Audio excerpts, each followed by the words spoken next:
So இன்னைக்கு பார்த்தீங்கன்னா measuring classifier பர்ஃபார்மன்ஸ்னால் என்னென்னா, ஸோ நம்ம பைனரியாக ஒரு வந்து நம்ம என்ன பண்ணுறோன்னா அசைன் பண்ணுறோம் கிளாஸுக்கு. சரியா, ஒரு ஆப்ஜெக்டிவ்க்கு ஏதோ ஒரு பொருள் இருக்குன்னா, ஸோ அந்த ஆப்ஜெக்டிவ் பொருளுக்கு என்ன பண்ணுறோன்னா பைனரி நம்பரை நம்ம வந்து இங்கே வந்து கிளாஸிஃபை பண்ணுறோம். சரியா, ஸோ அது வந்து ஒன்று பார்த்தீங்கன்னா டேப்லெட்டிங் ஃபார்மேட்டாக இருக்கலாம், அப்படி இல்லைன்னா நம்ம யூஸ் பண்ணுற ப்ரிடிக்ஷன் டெஸ்ட் செட்டாக கூட இருக்கலாம். ஸோ அப்படி இருந்தால் மட்டும்தான் நம்ம மெஷர் பண்ண முடியும் கிளாசிஃபையர் பர்ஃபார்மன்ஸ் அப்படின்னு சொல்லியிருக்காங்க. ஸோ நெக்ஸ்ட்டு பார்த்தீங்கன்னா என்னென்னா, இதில் வந்து கொஹீரண்ட்லி கேப்சர் அப்படின்ற வார்த்தையை யூஸ் பண்ணுறாங்க. ஸோ கொஹீரண்ட்லி அப்படின்னு சொன்னால் இன்கரெக்ட் வேல்யூஸ் ஏதாச்சும் இருந்தாலும் ஸோ அந்த வேல்யூவை நம்மளால் என்ன பண்ண முடியும்னா க்ரியேட் பண்ண முடியும் அப்படின்னு சொல்கிறாங்க.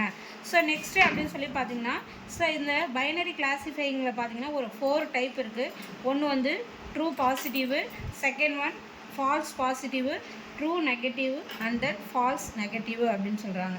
ஸோ ஃபஸ்ட்டு பார்த்தீங்கன்னா ஃபால்ஸ் பாசிட்டிவ் அப்படின்னு சொன்னால் நம்ம என்ன ஒரு வேல்யூ, ஃபார் எக்ஸாம்பிள் ஒரு 5ங்கிற நம்பரை நம்ம ப்ரெடிக்ட் பண்ணுறோன்னா அந்த நம்பர் பாசிட்டிவாக இருந்துச்சுன்னா அதர் நம்பர்லாம் என்னவாக இருக்குன்னா நெகட்டிவ் கிளாஸாக இருக்கும் அப்படின்னு சொல்கிறாங்க. நம்ம ப்ரெடிக்ட் பண்ணுற வேல்யூ மட்டும்தான் என்னவாக இருக்குன்னா பாசிட்டிவாக இருக்கும், ரிமைனிங் வேல்யூவில் என்னவாக இருக்குன்னா நெகட்டிவாக இருக்கும் அப்படின்னு சொல்கிறாங்க. ஸோ நெக்ஸ்ட்டு பார்த்தீங்கன்னா ஃபால்ஸ் நெகட்டிவ் அப்படின்னு சொல்கிறாங்க. நம்ம இதில் பார்த்தீங்கன்னா நம்ம ப்ரிடிக்ட் பண்ணுற வேல்யூ வந்து என்னவாக இருக்குன்னா நெகட்டிவ் வேல்யூவாக இருக்கும், ரிமைனிங் இருக்க நம்பர்ஸ்லாம் என்னவாக இருக்கும் பாசிட்டிவாக இருக்கும்னு சொல்கிறாங்க. ஸோ நெக்ஸ்ட்டு பார்த்தீங்கன்னா ட்ரூ பாசிட்டிவ்.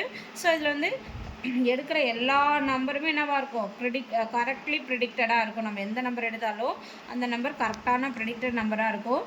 அப்போ ரிமைனிங் இருக்கிறது என்னவாக இருக்கும் அப்படின்னு சொல்லி பார்த்தீங்கன்னா பாசிட்டிவ் கிளாஸாக இருக்கும் அப்படின்னு சொல்கிறாங்க.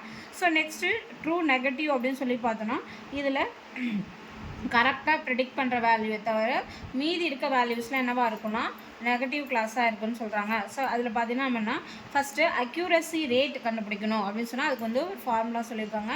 ஸோ ஃபஸ்ட்டு பார்த்தீங்கன்னா true negative, true positive divided by false negative, false positive, true negative and then true positive. So இந்த ஃபார்முலாவை யூஸ் பண்ணி நம்ம என்ன பண்ணலான்னா அக்யூரசி ரேட்டை நம்மளால் ஃபைன் பண்ண முடியும். ஸோ அடுத்து பார்த்தீங்கன்னா எரர் ரேட்டை ஃபைன் பண்ணுறதுக்கு அப்படின்னு சொல்லி பார்த்தீங்கன்னா false negative plus false negative divided by false negative, false positive, true negative, true positive. So இப்படி டிவைட் பண்ணால் நம்மளால் என்ன கண்டுபிடிக்க முடியும்னா எரர் ரேட்டை கண்டுபிடிக்க முடியும். ஸோ அப்படி இல்லைன்னு சொன்னோன்னா எரர் ரேட்டை நம்ம என்ன பண்ணலாம் 1 மைனஸ் அக்யூரசி ரேட்டுக்கான ஃபார்முலா சொல்லியிருந்தேன் இல்லையா. ஸோ அந்த ரேட்டோட வேல்யூ வந்து மைனஸ் பண்ணோன்னா 1லேருந்து ஸோ நம்மளால் என்ன பண்ண முடியும்னா எரர் ரேட்டோட வேல்யூவை நம்மளால் ஃபைன் பண்ண முடியும் அப்படின்னு சொல்கிறாங்க.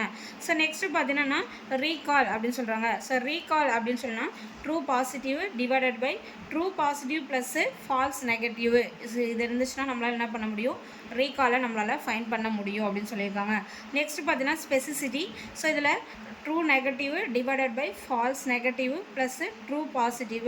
ஸோ இதை வச்சு நம்மளால் என்ன பண்ணணும்னா ஸ்பெசிஃபைசிட்டியை நம்மளால் ஃபைன் பண்ண முடியும் அப்படின்னு சொல்கிறாங்க. ஸோ நெக்ஸ்ட்டு பார்த்தீங்கன்னா சென்சிட்டிவை ஃபைன் பண்ணுறதுக்கான ஃபார்முலான்னு சொல்லி பார்த்தீங்கன்னா நம்பர் ஆஃப் ட்ரூ பாசிட்டிவ், எவ்வளோ நம்பர் ஆஃப் பாசிட்டிவ் இருந்தாலும் அது divided by number of true positive plus number of false positive. சரியா, ஸோ இந்த ட்ரூ பாசிட்டிவ்லேருந்து இதை ரெண்டையும் ஆட் பண்ணி நம்ம டிவைட் பண்ணோன்னா நம்மளால் என்ன பண்ண முடியும்னா சென்சிட்டிவ்க்கான ஃபார்முலாவை நம்மளால் ஃபைன் பண்ண முடியும். ஸோ இப்படி தான் நம்மளால் என்ன பண்ண முடியும்னா மெஷரிங் கிளாசிஃபை பர்ஃபார்மன்ஸோட வேல்யூஸை நம்மளால் ஃபைன் பண்ண முடியும் அப்படின்னு சொல்லியிருக்காங்க.